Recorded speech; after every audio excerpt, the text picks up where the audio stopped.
Như vậy thì cái phần đầu tiên của buổi sáng là chúng ta đã nói về những cái màu sắc bình thường và những cái sự bất thường trong sự thay đổi màu sắc răng. Thì bây giờ chúng ta sẽ nói về một chút các cái phương pháp có thể điều trị được về những thay đổi màu răng này. Alors, c'est un chapitre qui est intéressant car ce n'est pas que de l'histoire de la médecine, c'est aussi un chapitre qui va nous permettre de mieux comprendre comment on est arrivé à des thérapeutiques modernes et qu'est-ce qui fonctionne bien sur les dents. Cái này không phải là chúng ta chỉ đơn thuần nhắc về những cái phương pháp điều trị từ trong lịch sử, trong quá khứ, mà nó sẽ cho chúng ta một cái nhìn về cái việc là làm thế nào họ có thể cải thiện được những cái phương pháp điều trị mà cho đến bây giờ chúng ta vẫn đang sử dụng. Donc la toute première fois qu'un traitement par blancheur a été référencé dans l'histoire, c'est avec le premier dentiste reconnu, un Égyptien, Ezirare, qui était donc grand dragon, un stade très élevé dans la hiérarchie en fait pharaonique. Il était médecin et dentiste, et on a trouvé du coup des tables qu'on a pu traduire où il donnait des recettes de cuisine pour l'hygiène, construire des brosses à dents et des roseaux, mais surtout blanchir les dents. Cái đầu tiên khi mà họ tìm được ở cái thời từ rất là lâu rồi, cái thời đầu tiên ấy, đối với ở những người Ai Cập, họ đã tìm được những cái bảng, và trên cái bảng đấy họ giống như họ đã tìm thấy những cái công thức, giống công thức để là tạo ra những cái bàn chải, cũng như là cái công thức để làm sao có thể làm trắng răng của những người Ai Cập này. Et donc cette première recette pour pouvoir éclaircir les dents, selon donc l'Égyptien Ezira, c'était de mélanger du vinaigre à de la pierre ponce et de frotter les dents avec. Và cái công thức của những người Ai Cập này đấy là gì? Họ sử dụng giấm và một cái hòn đá giống như là một cái cọ ấy, và họ sẽ cọ cái phần hòn đá lên trên răng để và sử dụng thêm cả giấm nữa để làm trắng răng. On évolue un petit peu dans le temps et les époques, et au niveau de l'Empire romain, sous l'empereur Vespal, il y avait un culte qui était vraiment voué à l'urine. À l'urine, car on pouvait avoir en fait plusieurs utilisations de cette urine, dont notamment teindre les linges, teindre les vêtements avec l'ammoniac. Mais il y avait aussi une autre vertu pour les Romains, c'était celui de se brosser les dents avec. Ouais. Và tiếp theo khi chúng ta đến cái thời đại của những cái người Roman này ấy, thì bắt đầu họ đã có cái sự thay đổi hơn, tức là họ khi này công thức của họ để làm trắng răng ấy, thì họ đã sử dụng nước tiểu, thì cái nước tiểu hay là thành phần là ammoniac, thì khi này họ sẽ sử dụng cái này, họ phát hiện ra là cái này nó có rất là nhiều công dụng ạ. Ngoài cái việc là gì chúng ta có thể làm sạch quần áo, chúng ta làm có những cái vết bẩn quần áo chúng ta làm để sử dụng để làm sạch, thì thậm chí họ có thể dùng để đánh răng cùng với nó. Et parmi les recettes blancheurs de l'époque, donc, ce qui était le plus réputé, c'était l'urine Sparte mélangée à de la poudre de marbre. Le poudre de marbre. Marble. Và khi nào và họ sau đó thì họ cũng cải tiến thêm một chút, đấy là họ trộn với cả cái nước này với cả cái bột đá để mà làm trắng. En fait, quand on y pense, avec ces procédés, quelle que soit la molécule chimique employée, que ce soit le vinaigre ou l'ammoniac, ils cherchaient avec des molécules abrasives à faire de l'abrasion de surface. Và chúng ta thấy là gì, dù cái thành phần ta sử dụng là giấm hay là nước tiểu, nếu mà ta xét về cái công thức hóa học thì nó thấy là gì, nó có thể là có những cái nhóm cái chức năng khác nhau, nhưng họ sẽ tìm kiếm một cái chất nào đó mà có tính soi mòn, tức là có tính làm mòn trên cái bề mặt để mà nó có tác dụng thay đổi màu răng. Et en Europe centrale, donc du Moyen-Âge jusqu'au XVIIIe, on avait ce qu'on appelle donc des barbiers, qui étaient à la fois coiffeurs, barbiers, médecins, dentistes, une espèce de fourre-tout médical, qui eux préconisaient pour blanchir les dents de mélanger de l'acide nitrique et de limer avec des outils. Và vào thế kỷ 18 thì cái người thợ cắt tóc ấy, họ đã tìm ra cũng như là những nha sĩ, họ nhận thấy rằng là họ sẽ sử dụng một cái axit nào đó để mà làm soi mòn lên trên cái bề mặt, và những cái thế kỷ này thì họ đã sử dụng cái axit nitric, và họ cố cùng với cả cái giống như cái vỏ chanh ấy ạ, và họ sẽ cọ lên trên cái bề mặt để mà làm trắng răng. Alors pour vous donner une idée, l'acide nitrique à forte concentration, c'est ce qui était utilisé notamment pour faire des gravures sur métal. Và chúng ta biết là axit nitric là một axit vô cơ, nó một axit rất là mạnh, đúng không ạ? Và nó thậm chí là nếu như nó ở cái nồng độ cao á, thì thậm chí nó có thể soi mòn cả kim loại nữa. Donc on a eu une évolution avec plein de recettes maison jusqu'au 19e siècle. Mais ce qui est important de comprendre, c'est que d'une part, la volonté des gens d'avoir des dents blanches, c'est une volonté ancienne. Les techniques anciennes pour obtenir des dents blanches sont toutes des méthodes en fait qui sont chémo-abrasives. Và như chúng ta thấy những cái công thức này nó cũng liên tục thay đổi và cũng liên tục phát triển cho đến tận những thế kỷ 19. Và họ cũng họ thấy rằng cái công thức này nó càng kể cả những cái công thức từ trước đây cho đến bây giờ thì nó cũng khá là cái tính soi mòn nó khá là cao và tác động lên thay đổi cái phần men răng cũng rất là nhiều.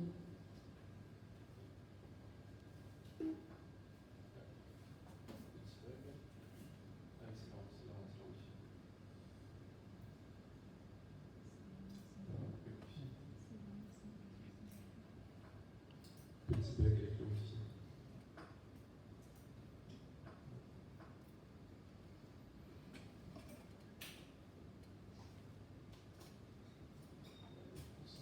On est dans un clé USB, je pense, parce que le wifi de la fac n'est pas assez puissant.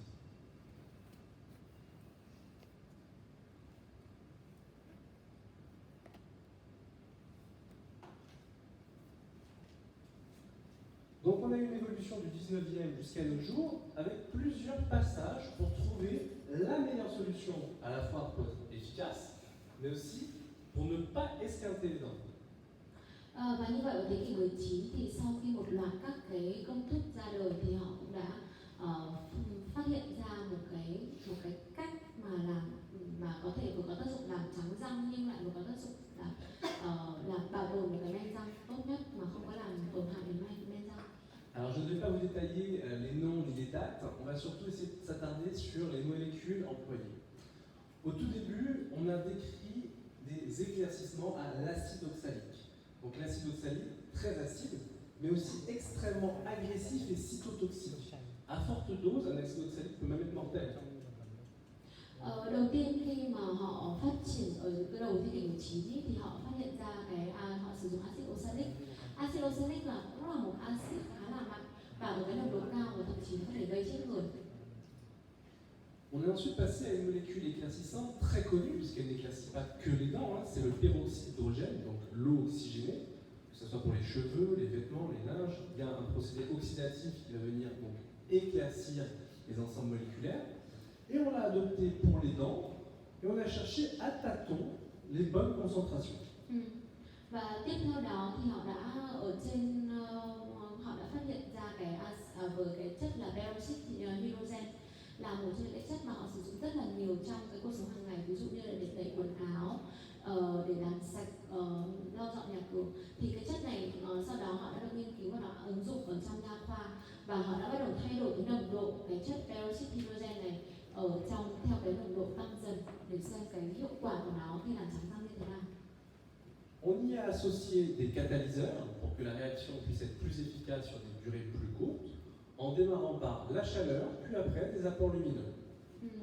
Và họ cũng thay đổi, ví dụ họ có thể thay đổi, họ tác động thêm phần nhiệt, có thể cho nóng lên xem là tác động của nó có tốt hơn hay không, nó có nhanh hơn không, hay là cái nồng độ của nó cao hơn để xem là có nó đậm đặc hơn, xem là nó có và nó có nhanh hơn, cũng như là họ cho thêm các cái chất đệm, những cái chất mà xúc tác để mà giúp cho cái chất này có thể có tác động nhanh hơn. Le peroxyde d'hydrogène est bien entendu moins cytotoxique qu'un acide oxalique, cependant il y a une cytotoxicité qui reste importante. On a donc cherché dans le temps à trouver des molécules qui permettraient de pouvoir avoir des précurseurs de ce peroxyde d'hydrogène, mais avec des temps de dégradation qui puissent avoir moins de produits relâchés toxiques. Và cái peroxide hydrogen này thì có thể nói là gì? Nó cũng là một chất nó cũng khá là độc. Tuy nhiên nếu mà so với axit oxalic thì nó kém độc, cái độ tính nó đã giảm đi rất là nhiều rồi. Thế nên là họ cũng đang cố gắng để tìm kiếm xem nữa là cái chất này để có thể thay đổi và làm giảm đi những cái phân tử giải phóng ra để nó làm giảm cái độc tính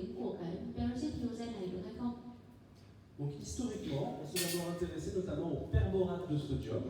Et enfin, ce perborate de sodium qu'on a pu aussi attribuer aux dents, pas uniquement vitales, mais aussi aux dents non vitales. Và họ cũng đã tìm ra cái peroxide được perborate sodium là một cái chất mà thường hay được dùng để không phải để tẩy trắng răng sống mà thường hay dùng để tẩy trắng dùng cho các răng đã chết, đó là điều trị tủy. Mais alors, qu'en est-il de l'origine moderne d'un éclaircissement le plus classique qui soit, qui est l'éclaircissement par voie ambulatoire et gouttière? Và ngày nay thì trong cái nha khoa hiện đại chúng ta biết là chúng ta sẽ có rất là nhiều cách để có thể tẩy trắng răng. Chúng ta có thể tẩy trắng tại nhà hoặc tẩy trắng tại phòng khám. Est-ce que vous savez quel est donc le scientifique qui a mis au point ce protocole? Lớp Quel est le scientifique qui a mis au point le protocole d'éclaircissement ambulatoire? thầy có hỏi là mọi người có biết được cái protocol mà khi mọi người tẩy trắng răng tại nhà ấy thì cái cơ sở khoa học nó là gì không? Quelqu'un a une idée de comment on a trouvé ça? Personne ne sait? Mọi người có biết làm thế nào để có thể tìm được những cái cơ sở khoa học này ở đâu không ạ? Bằng cách nào không ạ?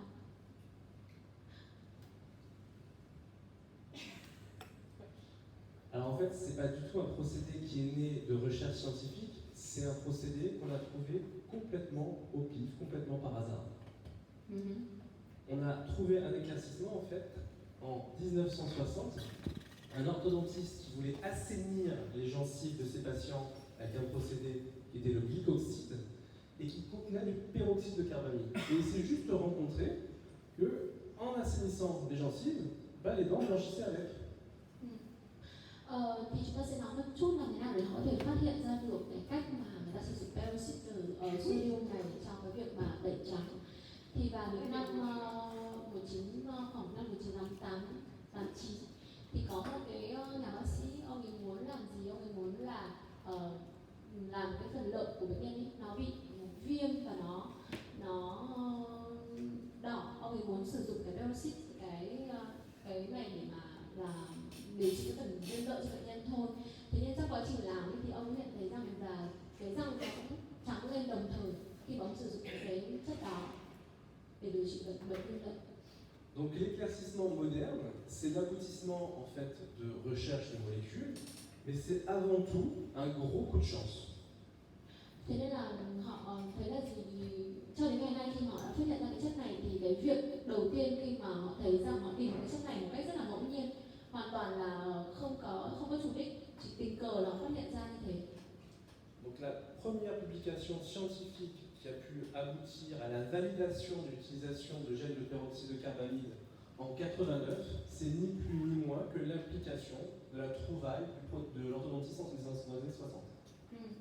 Và như vậy thì cái việc mà chúng ta sử dụng cái chất tẩy trắng peroxide carbamide bây giờ là chúng ta thấy là gì, một cách rất là ngẫu nhiên chúng ta tìm thấy nó được nhờ một cái bác sĩ khi họ sử dụng một cách rất là tình cờ. Thế nên là cái việc mà cái cơ sở khoa học ở đây rõ ràng nó đến một cách rất là ngẫu nhiên chứ không phải là chúng ta có một nghiên cứu nào để mà có được cái đấy. Donc on va parler maintenant de comment ça peut arriver, cette découverte, entre les mains des chirurgiens dentistes, et ce de manière vraiment massive, avec des firmes laboratoires, beaucoup de produits, et maintenant la possibilité d'avoir des catalogues de produits d'éclaircissement. Và chúng ta sẽ xem là làm thế nào để họ đưa được cái chất đó vào trong cái việc mà sản xuất ra những cái thuốc tẩy trắng cũng như là những cái phương pháp tẩy trắng và có thể ứng dụng được đến cho ngày nay. Parmi les pionniers, on peut citer Dan Fisher, qui est donc le président historique d'une marque très connue, Ultradent. Et donc, il a fait fortune dans les années 70 en vendant des hémostatiques. Donc, il a développé toute une industrie des seringues. Et nos produits d'éclaircissement, ils sont conditionnés en seringue. Il est rentré dans cette faille-là. Il a pu donc développer à très très grande échelle des éclaircissements dentaires en seringue. Cái việc đầu tiên là nhờ vào cái ông Dan Fisher này, ông ấy chính là ông tổ hay là cái người sáng lập ra cái hãng Ultradent, một cái hãng rất là lớn. Và vào những năm khoảng năm 70 thì ông ấy bắt đầu là sản xuất ra những xi lanh, và những cái xi lanh này nó được dùng để chứa các cái vật liệu nha khoa. Và khi đó đồng thời cùng với việc mà họ phát hiện ra những cái chất có thể dùng trong tẩy trắng thì tình cờ là những cái chất này nó được đưa vào trong những cái xi lanh đấy.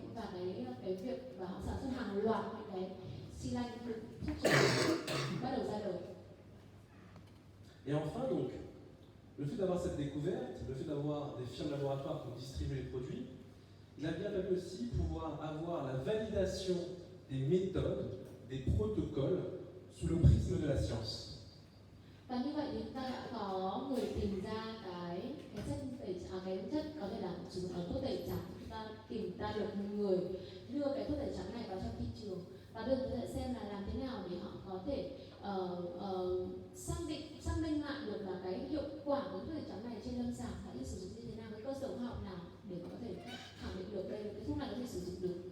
De très très nombreux chercheurs dans le monde ont bien sûr participé activement à pouvoir obtenir des protocoles efficaces, des protocoles sains, non nocifs.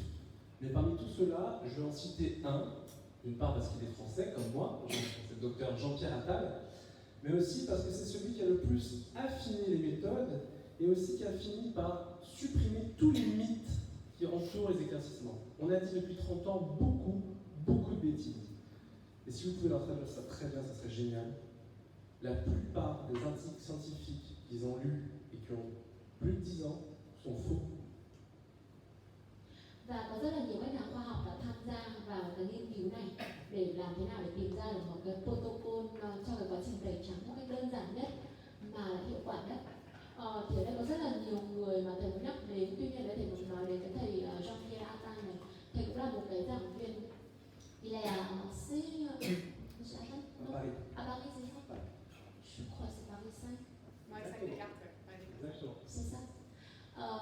Ông nghĩ là thầy Attal này là một người rất là nổi tiếng về giảng dạy ở cái trường đại học Paris 5 và thầy cũng là một trong những người có thể nói là bắt đầu xây dựng lên cái quy trình tẩy trắng và làm nó trở nên một cách gọn gàng nhất. Và khi mà họ thấy rằng khi mà họ đọc tất cả các nghiên cứu từ trong khoảng 30 năm gần đây thì họ thấy là có rất là nhiều các vấn đề mà họ hiểu sai về cái vấn đề tẩy trắng này.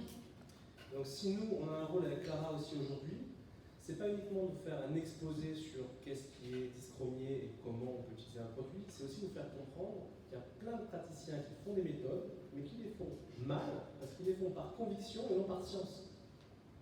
Thế nên là cái sự có mặt của thầy và cô Clara hôm nay không phải là họ chỉ có muốn nói cho chúng ta về những cái cách tẩy trắng rồi các cái điều trị hay là cái sự đổi màu răng như thế nào mà họ muốn, các thầy cô muốn cho chúng ta hiểu được là có thể có những bác sĩ họ đang tiến hành làm tẩy trắng hàng ngày, thế nhưng họ vẫn làm không có đúng và họ không có hiểu được là họ đang làm cái gì, họ đang tác động lên cái gì. Donc on va se concentrer sur ces 2 journées, et y compris lors des séances de travaux pratiques, sur les premiers stades de ce qu'on appelle le gradient thérapeutique. Le gradient thérapeutique, c'est un concept donc inventé par Jean-Pierre Attal et Gilles Tirlet, qui va classer les méthodes des moins délabrantes vers les plus délabrantes.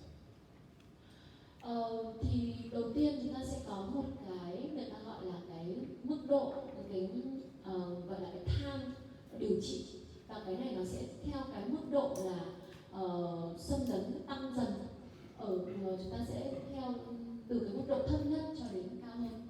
Và cái thang này, cái thang điều trị này nó được phát minh ra bởi ở thầy Chile và cái thầy Attal vào năm 2009. Alors c'est bien plus qu'une valeur, on va dire, d'archiviste, de classer les méthodes. L'intérêt, c'est pas de les classer. L'intérêt, c'est une philosophie de travail. Si on peut rendre service à notre patient en étant dans les stades les moins délétères, les stades qui vont être donc les plus économes en tissu, on va pouvoir toujours aller plus loin dans ce gradient. Si vous pouvez résoudre en faisant un composite plutôt qu'une facette, autant faire le compo, car si le compo ne marche pas, on pourra toujours faire la facette. Alors que si vous commencez par la facette ou la couronne, on ne pourra plus revenir en arrière. Cái bảng này là mục đích không phải là chúng ta chia cái nhóm cái phương pháp mà ta điều trị là gì, mà đây là chúng ta muốn sẽ tăng dần lên cái mức độ. Nếu mà chúng ta bắt đầu một cái điều trị ngay lập tức mà chúng ta đã làm bằng một cái chụp hay là một cái mặt dán vernier rồi, thì chúng ta sẽ không thể nào quay lại bằng cái phương pháp mà điều trị đơn giản hơn được. Thế nên đây họ sẽ đưa ra một cái thang mức độ, tức là chúng ta sẽ bắt đầu từ cái cách đơn giản nhất để chúng ta bảo tồn mô răng tối đa. Nếu trong trường hợp chúng ta không thể, những cái đó nó không hiệu quả, thì chúng ta phải tăng dần mức độ điều trị lên. Et donc les premiers stades que l'on va explorer ensemble, c'est l'éclaircissement dentaire. l'érosion-infiltration et la micro-macroabrasion. Ces trois méthodes sont combinables avec toutes les autres thérapeutiques et vont nous permettre aussi de pouvoir solutionner esthétiquement la plupart des dyschromies sans avoir à faire un délabrement tissulaire. Trong cái buổi hôm nay á, thì chúng ta sẽ tập trung vào ba cái phương pháp đầu tiên, đấy là ba phương pháp chính và ba phương pháp đơn giản nhất ở mức độ thấp nhất. Đấy đầu tiên là gì? Là tẩy trắng. Cái thứ hai là phương pháp soi mòn và xâm nhập. Và phương pháp thứ ba đấy là cái phương pháp mà chúng ta tạo nên những cái phần xâm nhập nhỏ, cái phần mòn ở dạng micro và macro ở cái mức độ và ba cái phương pháp này hoàn toàn có thể kết hợp với cả các cái phương pháp khác phức tạp hơn, nhưng nó là cái phương pháp đơn giản nhất để chúng ta bắt đầu điều trị một cái đổi màu răng. Donc, quelles sont les indications de ces trois thérapeutiques? Eh bien, pour commencer, l'éclaircissement, très logiquement, va pouvoir éclaircir la plupart des étiologies de dyschromie. Như vậy thì cái quy tắc, cái quy trình của những cái ba cái phương pháp này là gì? Đầu tiên đối với cái tẩy trắng răng thì bản thân cái tên nó đã cho ta thấy là cái phương pháp nó là cái gì rồi, là ta sẽ làm thay đổi màu răng, ta làm cái màu răng nó sáng hơn, nó trắng hơn, đặc biệt là trên những cái răng mà có thay đổi màu. La méthode d'érosion-infiltration, beaucoup plus récente, elle n'a pas eu pour intérêt initial, lorsqu'elle a été créée, de traiter les dyschromies. Son premier intérêt était à la base de mettre en stase les caries débutantes, bloquer les caries qui étaient dans les premiers stades d'IDAS. Cái phương pháp thứ hai là phương pháp soi mòn và xâm nhập. Thì cái phương pháp này nó cũng khá là mới mẻ và nó ra đời không phải với mục đích đầu tiên không phải là để là điều trị những cái đổi màu răng, mà cái mục đích đầu tiên nó đi ra đời ấy là để làm ổn định các cái giai đoạn đầu của sâu răng, đặc biệt là những giai đoạn của ICDAS 1 chẳng hạn, tức là ở giai đoạn ở sâu răng sớm, để điều trị sâu răng sớm chứ không phải là điều trị đổi màu răng. On s'est rendu compte finalement, secondairement, que le fait d'infiltrer dans les tissus une résine, on modifiait notamment les indices de réfraction et donc les propriétés optiques. On a ainsi intégré au sein des indications des érosions-infiltration toutes les tâches améllaires et on va voir selon quel protocole. Và cái này thì chúng ta sẽ sử dụng cái cơ chế, chúng ta sẽ soi mòn và chúng ta sẽ bơm nhựa vào bên trong cái bề mặt chúng ta soi mòn đó để mà ta sẽ là ổn định, có thể điều trị những vị trí mà sâu răng sớm. Thì cái này nó ra được khá là gần đây và chúng ta sẽ có cái thầy sẽ nói cái protocol mà nó sử dụng cái vật liệu để mà có thể sử dụng cho cái kỹ thuật này. Maintenant, rappelez-vous ce que j'ai pu vous dire au niveau historique. On a commencé en fait à chercher à éclaircir les blancs en les décapant, en faisant une micro-abrasion de surface, que ce soit avec du marbre, de la ponce, qu'importe. On a adapté ces méthodes avec des méthodes modernes de micro-abrasion, mais désormais on éclaircit, désormais on infiltre. Finalement, est-ce qu'il y a encore une place pour cette thérapeutique? Và chúng ta nhớ là gì, trong cái phần lịch sử lúc nãy thầy có nói về các cái phương pháp tẩy trắng ấy, thì cái giai đoạn đầu khi mà cái tẩy trắng nó xuất hiện thì họ đã sử dụng cái phương pháp để tạo những cái phần đánh mòn ở phần bề mặt bằng ví dụ như bằng những cái đá, bột đá này, hay là bằng những cái viên đá ngay từ cái thời đầu của những cái người Ai Cập chẳng hạn, tức là họ đã sử dụng một cái gì đó để mà làm mòn, làm nhẵn cái phần bề mặt. Thế nhưng mà ngày nay khi mà chúng ta đã sử dụng cái phương pháp tẩy trắng rồi, chúng ta đã có những cái phương pháp để mà soi mòn rồi, thì liệu cái phương pháp mà chúng ta làm soi mòn một cách micro rất là ít như thế này thì nó còn có thể có vị trí nữa hay không? Donc vous l'aurez compris, le groupe de dentistes-chercheurs auquel on appartient avec Clara, on est très attaché à l'économie tissulaire. On essaie de toucher le moins possible les dents et uniquement lorsqu'on est obligé de le faire. Donc cette technique-là, on va l'écarter pour la plupart des étiologies des taches améllaires. En revanche, il y a encore une indication qui est légèrement réduite. On peut utiliser pour les fluoroses superficielles ou lorsqu'on a besoin de lisser les états de surface, parce que bien souvent, je ne sais pas si c'est pareil chez vous que nous en France, mais les orthodontistes nous renvoient après débagage des émails très esquintés. Thầy và cô Clara thì họ trong một cái nhóm nghiên cứu, và khi họ nghiên cứu thì cái mục đích đầu tiên nghiên cứu đấy là họ rất là muốn bảo tồn cái mô răng, cho dù họ sử dụng biện pháp điều trị như thế nào thì cái bảo tồn mô răng tối đa là mục đích đầu tiên. Thế nên là họ sẽ hướng tới những cái phương pháp điều trị làm thế nào để mà chúng ta có thể bảo tồn được cái mô răng nhiều nhất.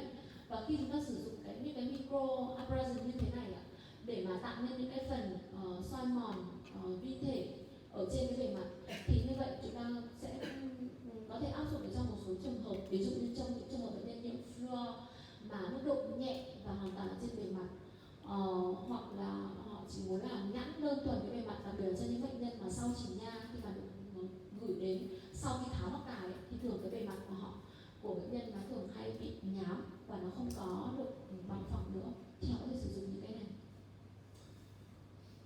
On va donc essayer maintenant de vous décrire tous les mécanismes, toute la base scientifique de l'éclaircissement moderne pour que vous puissiez être en mesure de comprendre ce que vous faites dans la bouche de vos patients. Et normalement, on terminera cette matinée sur ces fameux mécanismes pour pouvoir réserver sur cet après-midi des phases plus cliniques.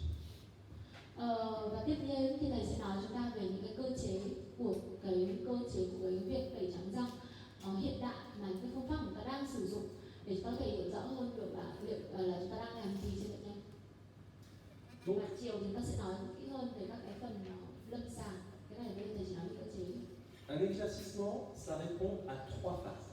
On a 3 stades dans l'éclaircissement. Đầu tiên là nói về tẩy trắng thì chúng ta sẽ có 3 cái giai đoạn. La première des phases, c'est la diffusion. Il faut que le produit rentre au sein des tissus, et cette diffusion, elle répond à la deuxième loi de Fick. Bước đầu tiên của cái giai đoạn đầu tiên đấy là cái giai đoạn mà khuếch tán. Thì cái giai đoạn này nó sẽ là chúng ta sẽ đưa cái vật liệu của chúng ta đi vào trong, nó thâm nhập vào trong phần mô răng, và nó theo cái quy luật của Fick. Donc cette deuxième loi de Fick, c'est de la chimie moléculaire, je ne vais pas vous la détailler. C'est une diffusion qui va donc concerner la taille de la molécule, la concentration, etc., etc. Ce qui est important à retenir, c'est qu'au sein de cette diffusion, l'émail et la dentine sont considérés comme étant non pas perméables, mais semi-perméables. Ce sont des membranes semi-perméables.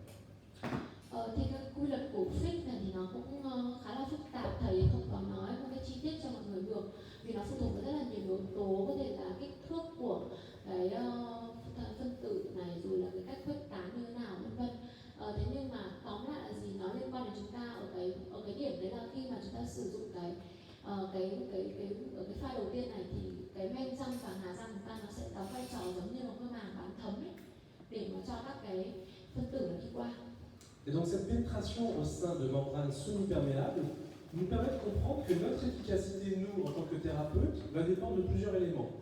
Le temps d'exposition au produit, pour que ça pénètre dans la dent, la concentration du produit utilisé, le type de produit, et enfin, cliniquement, la stabilité de la gouttière qui va maintenir ce produit, car ce produit doit rester bien au contact. Và như vậy thì để mà khi mà cái men răng và ngà răng đóng vai trò giống như màng bán thấm, và để cho cái thuốc nó có thể đi qua, các cái vật liệu nó có thể đi qua được cái men và ngà này, thì nó sẽ phụ thuộc vào 3 yếu tố. Một đấy là cái thời gian mà nó tiếp xúc với cả vật liệu. Cái thứ hai đấy là cái nồng độ của cái vật liệu, cái vật liệu đấy là nó như thế nào để nó có thể đi qua dễ dàng hay không. Tông là concentration, c'est quoi? Le temps, la concentration, oui, la stabilité du gouttière. Và cái sự ổn định của cái máng ở phía trên, tức là cái sự ổn định cái máng này sẽ giúp cho cái vật liệu đấy nó được giữ, nó có tiếp xúc được với cả men răng hay không. Đấy là 3 cái yếu tố mà chúng ta sẽ nói lên, nó sẽ ảnh hưởng đến cái giai đoạn 1 này. Et il faut pouvoir comprendre aussi que le fait qu'on ait un phénomène donc, de pénétration dans sein des tissus de la molécule, ça va aussi complètement dépendre du modèle histo-anatomique qu'on a. On ne va pas pénétrer aussi facilement dans une dent âgée qu'une dent jeune. J'aime beaucoup l'analogie de l'éponge. Une dent âgée, elle a des tubules qui se sont refermés, on a des tissus qui sont beaucoup moins perméables, et on va avoir quelque chose qui absorbe peu. La dent jeune, tout est ouvert. Ça absorbe facilement. Và nó sẽ phụ thuộc rất nhiều vào cái đặc tính của cái men ngà của bệnh nhân nữa. Ví dụ như một bệnh nhân trẻ tuổi thì chúng ta thấy là gì, phần các ống ngà thì còn rất là mờ, và khi mà ta cái việc mà nó đi qua, nó thâm nhập qua nó rất là dễ dàng. Nhưng đối với những bệnh nhân mà lớn tuổi rồi chẳng hạn, thì cái ống ngà nó đã bít kín rồi, cái việc mà chúng ta đưa cái vật liệu xâm nhập qua men ngà khó khăn và mất thời gian hơn. Nó giống như thầy lấy ví dụ giống như là cái vẻ dưới bát mà nó có ấy. Đấy, như một cái miếng cũ và một cái miếng mới, cái việc mà nó hấp thụ nó hấp thụ nước hay là cái chất nó đi qua, nó thấm qua, nó sẽ nhanh hơn với một cái miếng mới. Nó cũng tương tự như vậy. Et dernier élément pour cette fameuse diffusion, ça va dépendre aussi de notre patient et de l'histoire de la dent. On va pénétrer plus facilement des tissus en fonction de leur épaisseur. Et on va avoir aussi, en fonction des traumas, des caries, des refermetures par apposition de dentine, qui fait qu'on va avoir des diffusions plus ou moins simples en fonction du type de dent auquel on a affaire. Và một yếu tố nữa cũng ảnh hưởng đến cái giai đoạn 1 này, đấy chính là cái tình trạng của răng trước đây. Thì cái răng này liệu là nó đã bị chấn thương hay là nó đã có cái bệnh lý gì trước đây hay chưa, tất cả vì có thể là có một cái sâu răng hay là một cái tổn thương nào đấy khiến cho các cái ống ngà nó đóng, hoặc là một cái bất thường ở bên răng hay ngà răng thì khiến cho các ống ngà nó đóng và chúng ta khó hơn trong cái quá trình mà chúng ta khuếch tán cái thuốc đi vào bên trong. Thì những cái đó cũng là cái mà cần quan tâm. Une fois que la molécule a diffusé et rentré au sein des tissus, on va rentrer dans cette deuxième phase de l'éclaircissement, qui est donc la phase, cette fois-ci, d'interaction. Les molécules vont interagir avec leur milieu. Và như vậy sau khi mà cái vật liệu chúng ta đã đi qua cái giai đoạn 1, tức là giai đoạn khuếch tán, nó đi qua men ngà rồi, thì nó sẽ bước sang cái giai đoạn thứ 2, đấy là cái giai đoạn tác động. Cette interaction, ça va être une dissociation anionique. Et la dissociation anionique de nos produits éclaircissants se déroule correctement en milieu basique, avec une pH-métrie basique.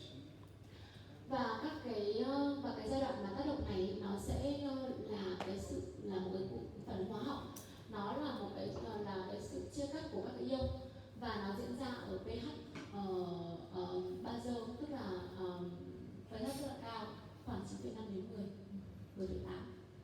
Cette dissociation elle va aboutir donc d'une part à des produits qui sont éclaircissants et d'autre part des produits de dégradation.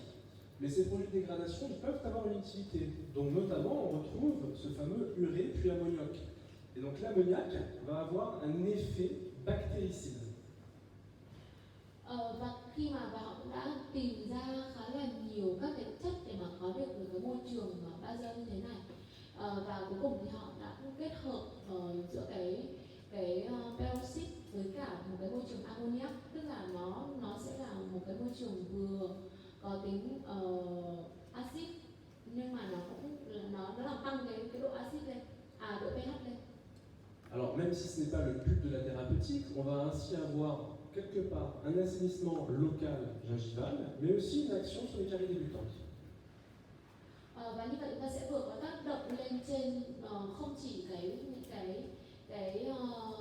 tác động là tẩy trắng, mà thậm chí chúng ta còn vừa có tác động lên những cái lỗ sâu mà đang tiến triển, bởi vì nó có tác động là diệt khuẩn đối với ammoniac này.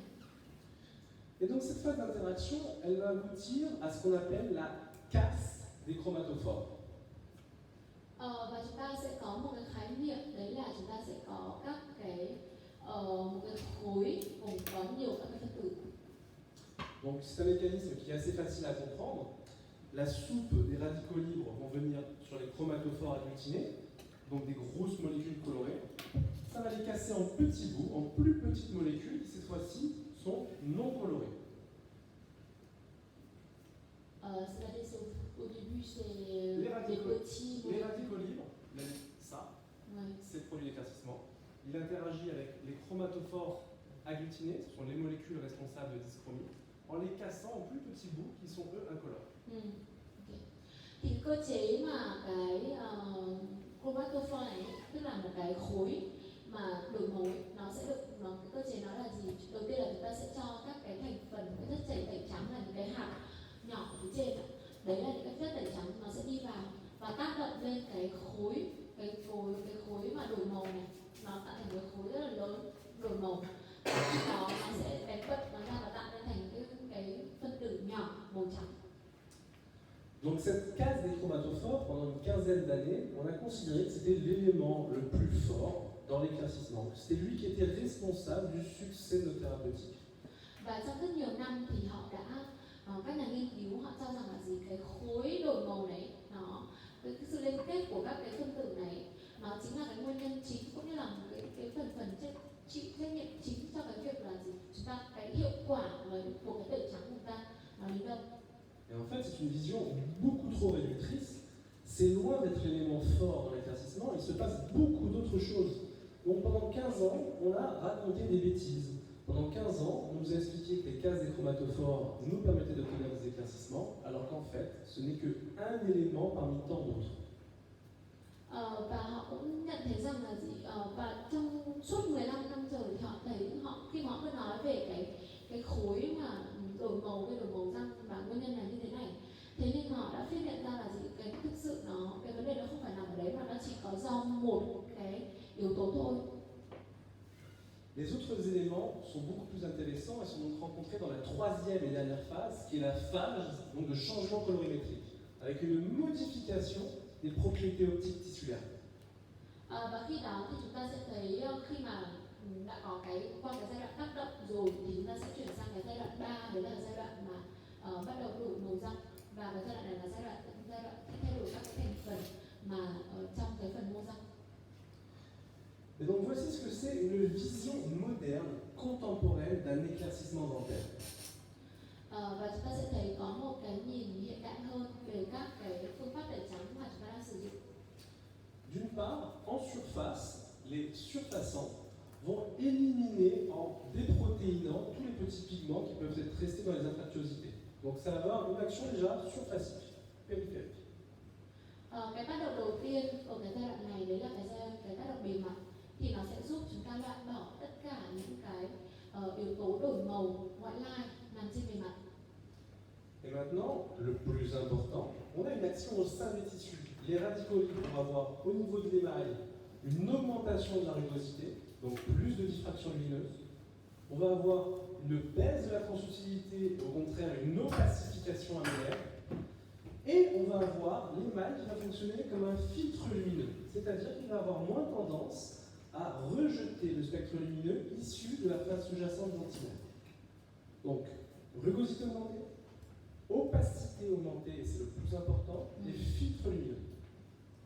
Và ở giai đoạn tiếp theo thì chúng ta sẽ có những cái tác động lên trên men răng, tức là bắt đầu nó đã đi sâu hơn rồi, nó không còn nằm ở bề mặt nữa. Và khi này chúng ta sẽ có hai cái giai đoạn đầu tiên là giai đoạn vô cơ. Thì khi này cái vô cơ chúng ta sẽ có các cái phản ứng oxy hóa cũng như là tác động lên các cái protein nằm ở trong cái men răng. Và để sang cái giai đoạn thứ hai là giai đoạn bắt đầu khoáng hóa, thì khi này nó sẽ làm giảm cái sự khoáng hóa và chúng ta sẽ thấy có cái sự thay đổi trong cái thành phần màu sắc của men răng. Đấy là nó sẽ tăng cái phần màu đậm của cái men răng lên và giảm cái độ trong của men răng xuống, độ đục nó sẽ tăng, cái opacity nó sẽ tăng lên, và đặc biệt là chúng ta sẽ tạo nên những cái giống như là những cái phần trong mà nó rất là sáng ở trên bề mặt men. Et au sein de la dentine, donc on a cette fameuse case des chromatophores qui désature les tissus, mais on a d'autres phénomènes. La diminution de la fluorescence, donc moins d'exaltation des corps dentinaires, et on va aussi avoir la jonction amélodentinaire qui fonctionne comme un filtre. On va moins renvoyer la couleur jaune. Còn ở phần ngà thì chúng ta cũng sẽ tác động lên những cái khối mà đổi màu như là cái lẫn phần trước chúng ta nói. Thì cái khối đổi màu này nó sẽ nằm ở phần ngà, và chúng ta sẽ có những cái tác động làm giảm cái độ fluorescence của cái phần ngà này xuống, và chính vì thế nên là cái phần và cái ranh giới men ngà nó sẽ đóng vai trò giống như một cái màng, và nó sẽ làm cho cái phần ngà cái độ đậm của ngà răng nó cũng sẽ giảm xuống, thế nên là cái màu răng nó sẽ được sáng lên. Donc les mécanismes de l'éclaircissement, c'est bien plus que de la désaturation dentinaire, c'est plein de phénomènes optiques, et il y en a certains qu'on n'explique pas encore correctement, notamment ce filtre de jonction amélodentinaire, donc des modifications microstructurelles. On cherche encore à comprendre comment cela fonctionne. Tuy nhiên vẫn còn rất là nhiều cái mà cũng chưa được rõ ràng trong cái quá trình cơ chế và quá trình tẩy trắng này. Ví dụ như là cái ranh giới men ngà chẳng hạn, nhiều khi họ cũng chưa hiểu được cái vai trò của cái màng, cái ranh giới men ngà này, những cái cơ chế nó đi sâu hơn một chút, sâu hơn về cái cơ chế về tẩy trắng họ cũng chưa có hiểu được cách rõ l'élément fort dans un éclaircissement, il provient principalement de l'émail et de son opacification.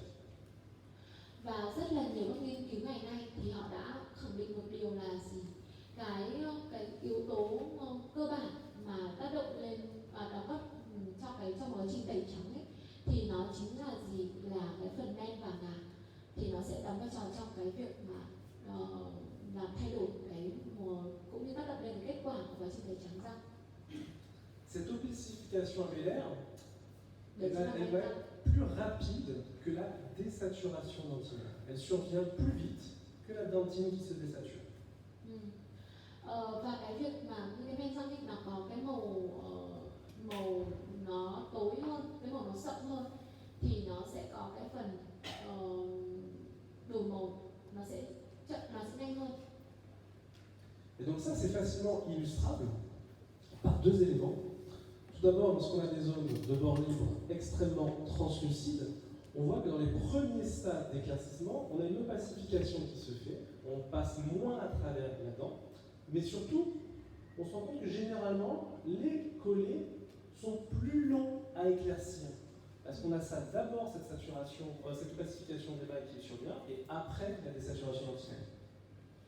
Chúng ta thể lấy ví dụ ở đây, chúng ta có một cái vùng răng cửa và chúng thấy là cái phần rìa cắn ấy, chúng ta có cái phần rất là trong ở phần ba rìa cắn, và ở giai đoạn đầu của tẩy trắng thì chúng ta sẽ thấy là cái phần rìa cắn này nó bị đục, cái phần opac nó tăng lên, và khi này thì nó thấy là nó không có trong nữa. Thế nhưng mà chúng ta lại thấy rằng là ở phần cổ răng thì nó cứ dường như là cái khả năng nó lên màu nó chậm hơn, bởi vì ở đây là cái phần ngà, cái phần độ đậm của cái ngà nó nhiều hơn, thế nên là cái độ lên màu đương nhiên nó sẽ chậm hơn so với cả phần rìa cắn. Donc le premier élément à comprendre pour le succès de notre plan de traitement au niveau des éclaircissements, ou disons le degré de ce succès, ça va être la quantité d'émail qu'on a au début. Thế nên chúng ta sẽ có hai cái yếu tố cơ bản để mà quyết định cái kết quả của sự thành công của thực tẩy trắng. Đầu tiên đấy là cái số lượng men mà còn lại trên cái men cái răng nó là nhiều ít. Typiquement, sur ce patient qui a donc des dents qui sont très saturées, très orangées, on est face à un patient qui brosse beaucoup trop, donc beaucoup d'abrasion et peu d'émail. On va avoir une action avec le produit éclaircissant, mais on aura forcément une action qui sera limitée sur l'émail puisqu'on n'en a pas beaucoup, et on va donc chercher à avoir une action sur la dentine. Donc on obtient un éclaircissement, mais pas celui lumineux et blanc qu'on pourrait avoir avec un émail en forte quantité. Và chúng ta ví dụ như ở trên bệnh nhân này là bệnh nhân bị mòn răng khá là nhiều, chủ yếu là phần ở mặt ngoài, bởi vì do là thói quen chải răng rất là mạnh ở răng trước và răng sau. Thì ở bệnh nhân này chúng ta thấy là màu răng của bệnh nhân thì chủ yếu là màu vàng nâu, và men răng thì còn lại cái số lượng men răng còn lại cũng rất là ít. Chính vì thế nếu mà chúng ta nghĩ đến cái việc là chúng ta sẽ tái tạo, chúng ta thay đổi màu răng bằng cách là chúng ta sẽ tẩy trắng, thì chúng ta biết được là cái kết quả nó sẽ hạn chế thôi, bởi vì cái men răng còn lại nó không có nhiều, và như thế chúng ta sẽ không thể thay đổi được nhiều quá cái màu răng, và nếu chúng ta tẩy trắng chúng ta sẽ không thể nào có được một cái bộ răng mà muốn nó sáng nó trắng nếu mà chỉ có đơn thuần là tẩy trắng thôi. Donc ça, c'est capital à comprendre puisqu'on doit être en mesure d'expliquer en début de traitement à nos patients le type de succès qu'on peut obtenir. Ne pas leur promettre d'avoir des dents extrêmement blanches si on n'a pas d'émail. On peut améliorer le sourire, on peut venir diminuer en fait le spectre de jaune et de rouge dentinaire, mais on n'obtiendra pas un effet blanc. Thế nên là cái đấy là cái quy tắc cơ bản mà chúng ta sẽ phải nắm được, và chúng ta sẽ đánh giá được, tiên lượng được trên những bệnh nhân nào chúng ta có thể có kết quả tẩy trắng được như thế nào. Với những bệnh nhân mà còn càng ít men răng ấy, thì chúng ta sẽ có cái hiệu ứng mà nó trắng ấy, nó sẽ càng giảm, nhưng mà chúng ta có thể loại bỏ được cái màu vàng hay màu đỏ ở trên cái bề mặt ngà, ở trong phần ngà. Thế nhưng mà rõ ràng phần men khi mà nó không còn nhiều thì cái hiệu quả của chúng ta có được một cái mà răng mà chúng ta muốn nó trắng lên, trắng sáng lên là sẽ không còn, sẽ là không thể. On va maintenant donc chercher à comprendre ces éclaircissements en fonction des tissus qu'on a et en fonction de la couleur initiale qu'on a, ce qu'on peut obtenir à la fin et comment le prédire. Và bây giờ chúng ta sẽ nói đến phần tiếp theo, đấy là làm tiên lượng được là cái kết quả của một cái tẩy trắng. Chúng ta sẽ có những cái phương pháp nào phương pháp khách quan hay là chủ quan để mà đánh giá được cái vấn đề cái tiên lượng kết quả tẩy trắng này. C'est une partie qui est un petit peu compliquée parce que ça fait appel à des chiffres. Donc pour savoir comment m'adresser à vous, j'aimerais savoir qui a l'habitude d'utiliser la lithographie dentaire au quotidien dans son exercice et qui, s'ils peuvent lever la main, c'est bien comme ça je le vois, et qui a l'habitude qui sait ce que c'est que des valeurs L, A et B. Voilà, je pense personne, mais on ne sait jamais. Thì cái phần này nó cũng sẽ hơi phức tạp một chút bởi vì nó cũng sẽ liên quan đến những cái kỹ thuật, những cái phương pháp lâm trên lâm sàng mà mọi người sẽ sử dụng. Thế nên là cũng có thể sẽ đặt một số các câu hỏi để mà xem mọi người có thể biết được đến đâu về liên quan đến các phương pháp này. Personne n'utilise l'appareil photo au quotidien. Mọi người có hay sử dụng cái chụp ảnh trước khi tiến hành tẩy trắng không ạ? Mọi người có hay chụp ảnh không ạ? Oui. Nếu mà có thì mọi người có thể giơ tay ạ. Appareil photo réflexe, Nikon, Canon ou iPhone? Mọi người sử dụng máy cơ hay là máy điện thoại di động ạ? Nikon, Canon. Nikon hay là Canon? Ok, iPhone. iPhone ạ. Ok. Alors, regardons. Donc pour quantifier un éclaircissement, on a deux types de méthodes. On a la méthode subjective et la méthode objective.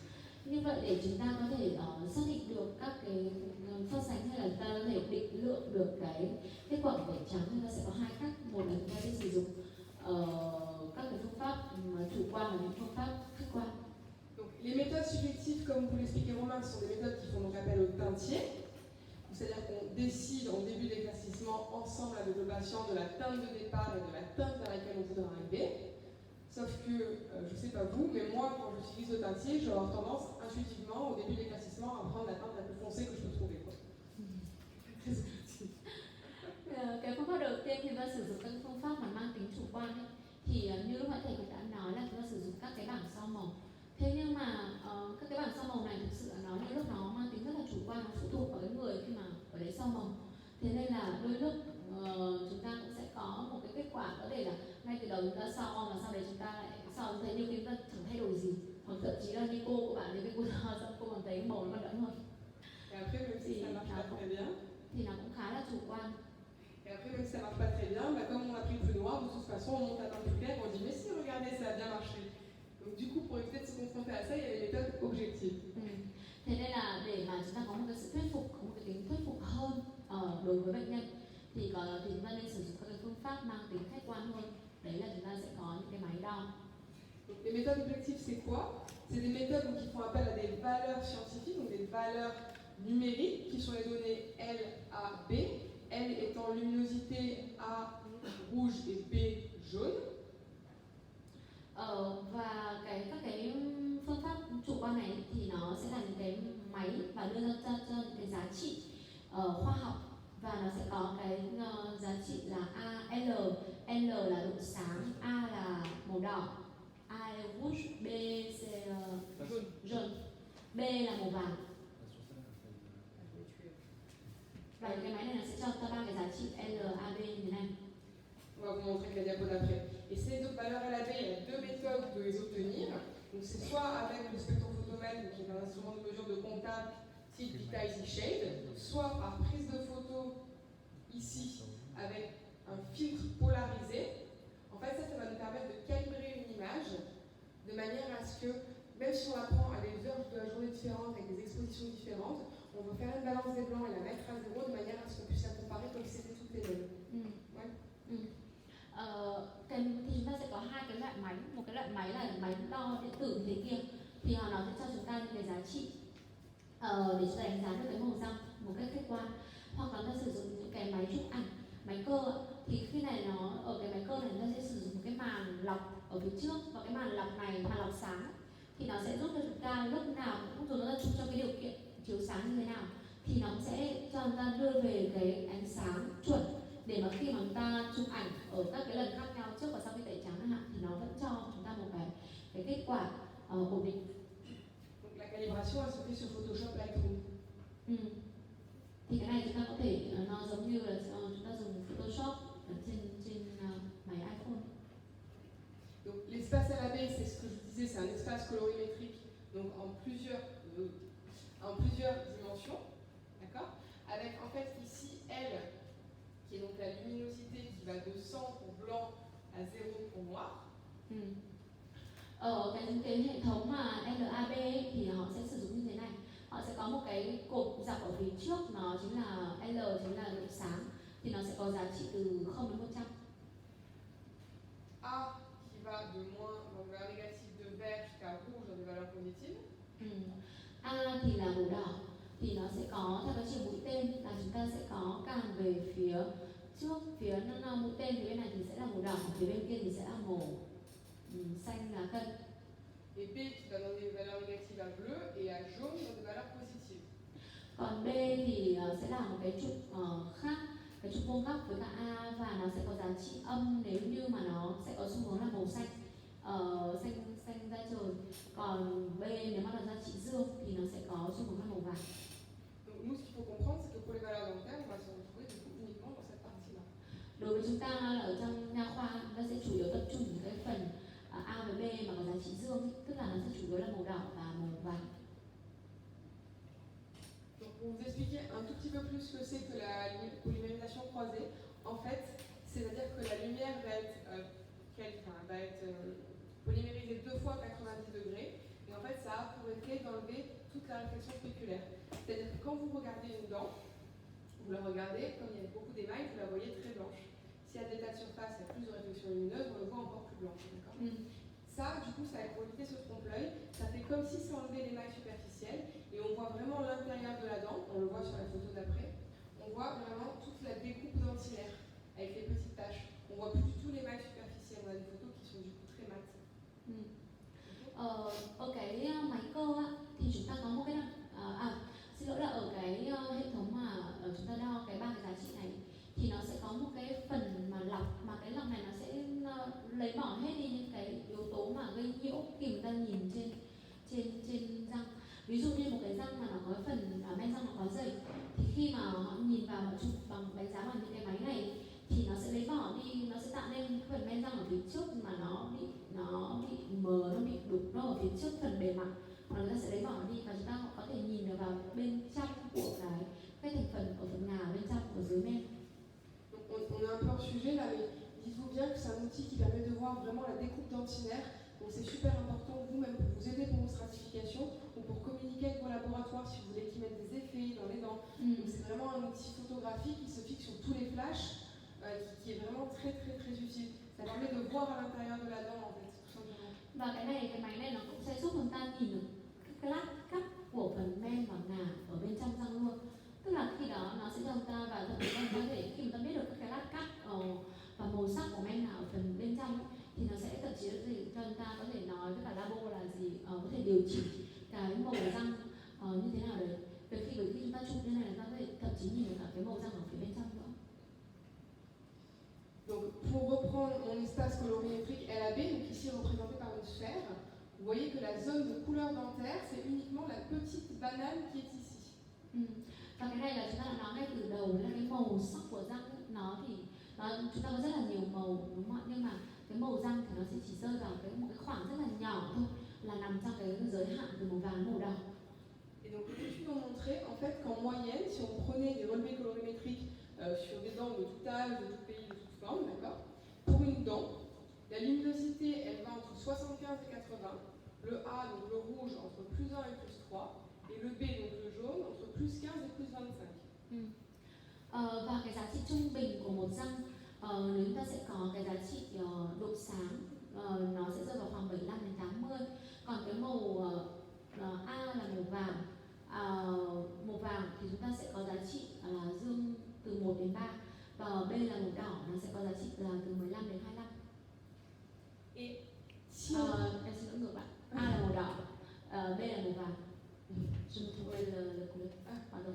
Et si on fait un éclaircissement où on a une dyschromie très importante, dans ces valeurs les plus extrêmes, le L varie entre 50 et 98, le A moins 7 et plus 20, et le B 8 et 50. On a mis les lettres des deux couleurs différentes là. Còn với thông thường khi chúng ta trên một cái quả cầu mà chúng ta có các giá trị như thế này, chúng ta thấy là cái giá trị LAB LAB nó thay đổi rất là nhiều. L có thể thay đổi từ 50 đến 98, A thì có thể từ âm 7 đến 20 và B là có thể từ 8 đến 50. Cái giá trị nó thay đổi nhiều hơn. Et en fait, ce qui est super intéressant avec ça, c'est-à-dire que si par exemple, moi, je regarde tes dents à toi, d'accord, que je connais tes valeurs LAB, je peux te dire combien de temps va durer ton éclaircissement, donc combien je vais te le facturer, et jusqu'à combien ça va marcher. Parce que je sais que je ne peux pas aller plus loin que certaines valeurs. Và cái ưu điểm của cái phương pháp này là gì? Khi ta có được cái giá trị LAB này rồi, ví dụ như cô nói là cô nhìn răng của bạn kia chẳng hạn, và cô sẽ có được ngay cái giá trị này. Và cái giá trị này thì chúng ta sẽ nói được ngay cho bệnh nhân là bệnh nhân sẽ cần phải bao nhiêu thời gian để mà có thể làm trắng răng. Thì khi đó ta sẽ tính được cái số tiền mà bệnh nhân phải trả cho cái làm trắng là như thế nào. Và thứ nữa là chúng ta có thể xác định được là chúng ta sẽ làm trắng được đến một cái mức độ nào đấy. Chúng ta sẽ phải nói cho bệnh nhân là nó đến một mức nào đấy thôi, có thể nó không thể vượt quá cái mức này nữa. Parce qu'en fait, on a tous remarqué que quand on faisait un éclaircissement sur quelqu'un, ça ne répondait pas du tout de la même manière selon les personnes, d'accord. Et on pouvait être incapable de dire à la personne, vous allez avoir pour combien de temps, pour tant de temps, vous pour tant de temps, vous ça va marcher, vous ça va moins bien marcher. Maintenant, grâce à ces valeurs-là, en fait, on peut l'expliquer. Et je vais vous donner un tableau récapitulatif où si vous prenez ces valeurs au départ, vous allez pouvoir dire à votre patient, bah, toi tu en as pour 3 mois, ça va te coûter tant, toi tu en as pour 3 semaines, ça va te coûter tant, et toi en 1 semaine c'est fini, ça va te coûter tant. Bởi vì ta biết là cái tẩy trắng thì rõ ràng là cái kết quả nó cũng không có giống như trên tất cả mọi người, và cái phương pháp tẩy trắng nó cũng không có giống cho mỗi bệnh nhân. Thế nên là khi mà cái lợi ích, khi mà ta có cái đo này, khi chúng ta có cái giá trị LAB này, ta biết được cái ngưỡng, cái cách mà nó sẽ tác động lên bệnh nhân, và cái thời gian chúng ta sẽ, một bệnh nhân này sẽ cần bao nhiêu thời gian để mà làm, để mà thay đổi và có thể tẩy trắng. Và có thể bệnh nhân này nó cần 3 tháng, bệnh nhân chỉ cần 3 tuần. Và như cái tiền mà bệnh nhân sẽ phải trả cho cái đấy nó sẽ là bao nhiêu, vì có những cái nó sẽ khác nhau. Có những bệnh nhân cùng một cái thời gian nhưng họ không có hiệu quả, và khi đấy ta không thể nói được là nếu chúng ta không có những cái giá trị này thì ta sẽ không thể nào, không có tính thuyết phục cho bệnh nhân nữa. Donc, pour rappel, les deux mécanismes de l'éclaircissement, on a l'opacification améllaire. Donc l'opacification améllaire correspond à la variation de la valeur L, et lui il s'obtient sur une courte durée. C'est-à-dire que des patients qui auront beaucoup d'émail, on va faire beaucoup varier la valeur L et ça va prendre peu de temps pour avoir un bon résultat. Alors que des patients en fait, qui ont moins d'émail, on va devoir compter sur la désaturation du jaune et du rouge, donc la désaturation lentinaire, et ça c'est un mécanisme qui prend plus de temps, au minimum 2 à 3 semaines. Thì cái giá trị LAB này ta sẽ ứng dụng trên lâm sàng như thế nào? Đấy là ví dụ trên cái bệnh nhân mà chúng ta có cái giá trị bệnh nhân mà có men răng dày, cái lượng men răng còn nhiều và bệnh nhân muốn tiến hành tẩy trắng, thì khi đấy chúng ta biết là chúng ta sẽ tác động phần nhiều lên cái giá trị L, tức là cái độ sáng của men răng. Bởi vì khi này như chúng ta đã nói là gì, cái men răng càng dày thì cái kết quả tẩy trắng nó càng tốt, vì men răng có vai trò chủ yếu trong cái kết quả của tẩy trắng. Vậy nên là khi mà trên cái men răng nó dày như thế, chúng ta thấy là chúng ta sẽ thay đổi cái L, chúng ta sẽ làm tăng cái giá trị L này lên. Nhưng ngược lại ở những bệnh nhân là gì, men răng nó mỏng, nó còn ít, thì khi đấy khi nó tẩy trắng nó sẽ tác động chủ yếu lên cái phần màu vàng và màu đỏ, tức là phần nhà ở phía trong. Thì khi này cái thời gian tẩy trắng thì nó sẽ chắc chắn sẽ phải dài hơn, nó sẽ mất nhiều thời gian hơn, và đương nhiên là bệnh nhân phải trả tiền nhiều hơn. Et ça c'est quelque chose de vraiment nouveau dans l'éclaircissement, c'est que maintenant on fait plus les éclaircissements au petit bonheur la chance, on les fait en pouvant les prédire. Ça c'est quand même génial. Un bon nouveau truc. Và đấy là những cái mới trong cái việc mà họ phân loại ra những cái kỹ thuật trong tẩy trắng và trong cái kết quả trong tẩy trắng khi chúng ta nói cho bệnh nhân, đúng không ạ? Thì mọi người thấy là khi chúng ta có những cái giá trị này thì nó sẽ ứng dụng rất là hiệu quả trong lâm sàng. Donc s'il y a une diapo à prendre en photo, c'est celle-là. Thì đây là cái mà cuối cùng mà thầy cô muốn chỉ cho mọi người đây, mọi người sẽ sử dụng cái này để mà biết được là gì, chúng ta sẽ mất thời gian bao lâu để mà làm cho tẩy trắng cho những cái trường hợp bệnh nhân mà có cái giá trị như thế nào.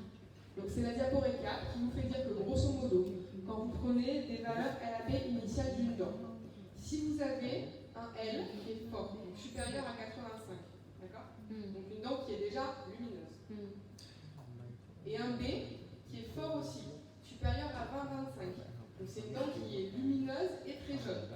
Vous pouvez avoir un bon pronostic, mais le temps de traitement va être long parce que comme la dent est déjà très lumineuse, il va falloir agir sur la désaturation dentinaire, donc la diminution du A et du B, et donc ça va prendre au moins 6 semaines. Donc on peut dire aux patients que ça va marcher, mais que ça va prendre du temps.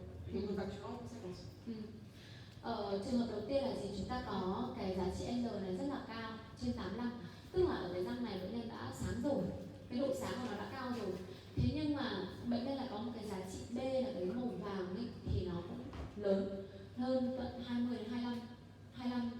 Thì khi này cái tiên lượng của ta rất là tốt, thế nhưng cái tác động của ta lúc này nó không tác động lên phần men nữa, bởi vì cái giá trị L nó đã cao rồi, mà lúc này ta sẽ tác động chủ yếu lên cái phần ngà ở phía dưới để làm thay đổi cái màu độ đậm của cái ngà ở phía dưới.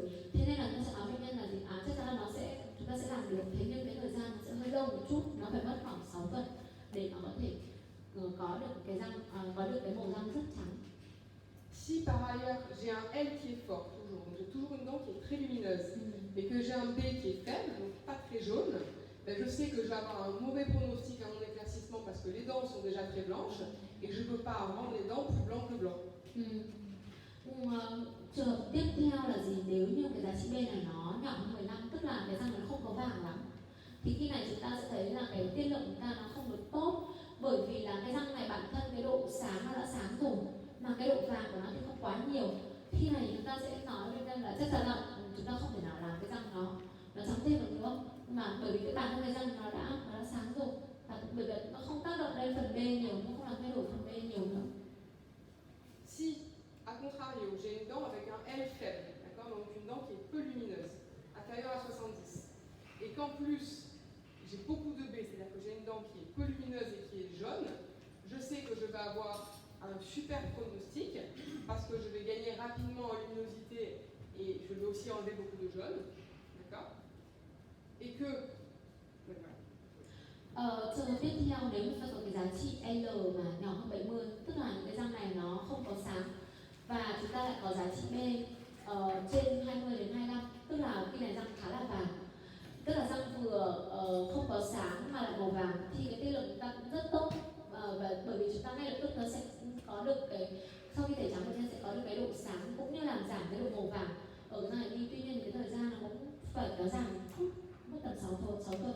Et que si en plus c'est un patient qui est jeune ou qui a beaucoup d'émail, je vais avoir un pronostic qui va être extrêmement rapide, c'est-à-dire qu'en 2 semaines, je vais avoir fini mon éclaircissement.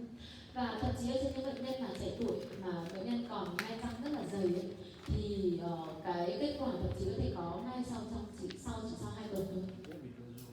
Et le cas qui pue le plus, le cas le plus horrible, c'est luminosité faible, et en plus j'ai pas de jaune. Donc ça c'est ce qu'on appelle les dents grises. C'est ces fameuses dents grises qu'on n'arrive pas bien à éclaircir. Donc là, il faudra prévenir le patient que le résultat sera mitigé. On part sur des traitements longs.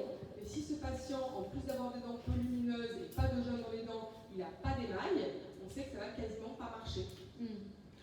Và trường hợp cuối cùng đấy là gì? Khi ta có một cái răng gọi là trị L nhỏ hơn 70, tức là răng này nó không có sáng và cái màu vàng nó cũng không có vàng, tức là cái giá trị B này nó nhỏ hơn 15 thôi, thì khi này cái tiên lượng của ta khá là không tốt, bởi vì ở những trường hợp này chúng ta chủ yếu là có những cái răng mà màu giống như màu sáng ấy. Và nếu như trong trường hợp mà men răng nó mỏng nữa thì chúng ta biết là cái tẩy trắng chắc chắn là nó sẽ không hiệu quả. Còn nếu trong trường hợp mà men răng nó dày thì những trường hợp này nếu như mà nó vừa không sáng nó vừa không vàng thì có thể là gì chúng ta nó vẫn nếu như mà men răng nó dày thì có thể cái tiên lượng nó cũng tốt hơn một chút và cái thời gian tẩy trắng nó thì kéo dài khoảng 2-4 tuần. Donc ça c'est pas facile à digérer. Moi quand je travaillais sur ces études, sur ces recherches, j'ai eu du temps à le comprendre et du temps à le mettre en application. En fait au cabinet ça prend pas 15 secondes et c'est tellement sûr en fait, enfin, sincèrement c'est tellement prédictible qu'en fait on peut plus se planter. Et du coup des éclaircissements, moi je sais que j'en fais à la pelle, mais vraiment, j'en fais de la journée quoi, parce que je sais que c'est facile, ça ne coûte rien, ça coûte rien aux patients, j'abîme pas sa dent. Et il faut acheter la machine. La machine, alors non, oui et non, c'est-à-dire qu'en fait la machine on va essayer surtout des flashs, donc il faut l'acheter, oui c'est évident. Après les spectrophotomètres, j'ai vu que vous en aviez ici. Donc vous n'êtes pas obligé de prendre l'EasyShade, l'EasyShade il coûte un peu cher, d'accord, il coûte même très cher. Okay, mais la lumière polarisée, il coûte 350 €. Ce qui n'est pas non plus déraisonnable, ça s'amortit dans le temps. Ou alors il faut éviter